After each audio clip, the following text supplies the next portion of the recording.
Herkese salamlar. Son dövrlərdə məmurlar və onların övladlarından, əsas da qızlarından danışılması məni bu mövzuya toxunmağa gətirib çıxartdı.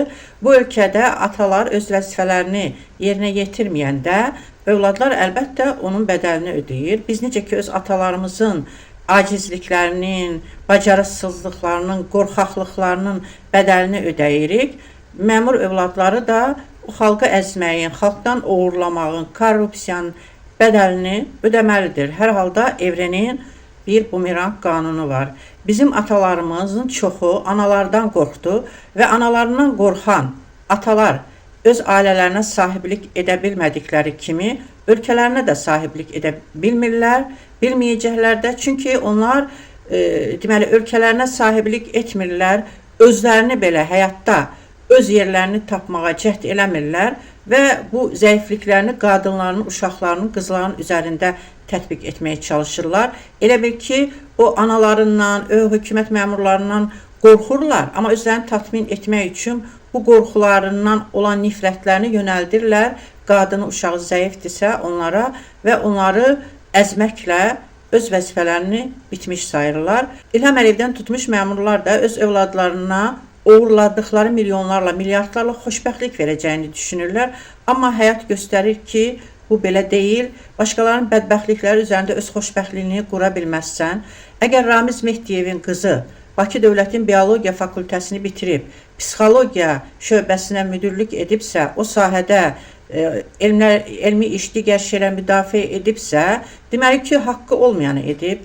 Əbülfəz Qarayevin qızı, yəni 94-cü ildən Əbülfəz Qarayev Gənclər, sonra Mədəniyyət Naziri olub və onun yetişdirdiyi, onun verdiyi mədəniyyət dırnaqçığın içində sonunda cəmiyyəti bu günə salacaq və onlar da kimə hücum edəcəklər, harda zəif görürlərsə, harda onlara imkan verilirsə ki, söz deməyə, onlar onda hücuma keçəcəklər və nəticədə yəni mənəvi haqqınız olmadan aldığınızı əvəzini verməli olacaqsınız və heç bir bu ölkədə hansısa bir gənc adam istedadlı imkanı yoxsa nə bir kino çəkə bilməz, nə də onu xarici bir müsabiqəyə göndərə bilərdi. Ona görə də Əbülfəz Qarayevin qızı da haqq etmədiyinin bədəlini ödəyir.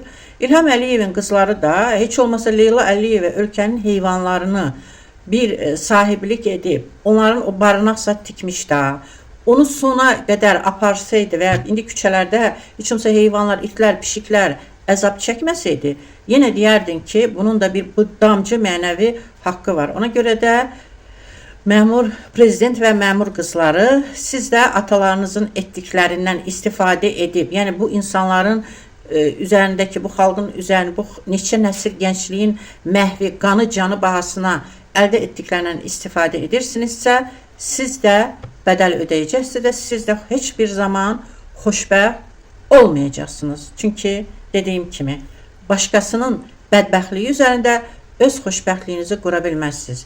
Bir də sizin o yaşadığınız binaların o divarları var, onların daşları, onların suvağı elə bir ki, sement qum deyil. Onların suvağında, o sement qumunda bu ölkədə yaşayan milyonlarla insanın haqqı, qanı, nə bilim, zülmü, ahı var.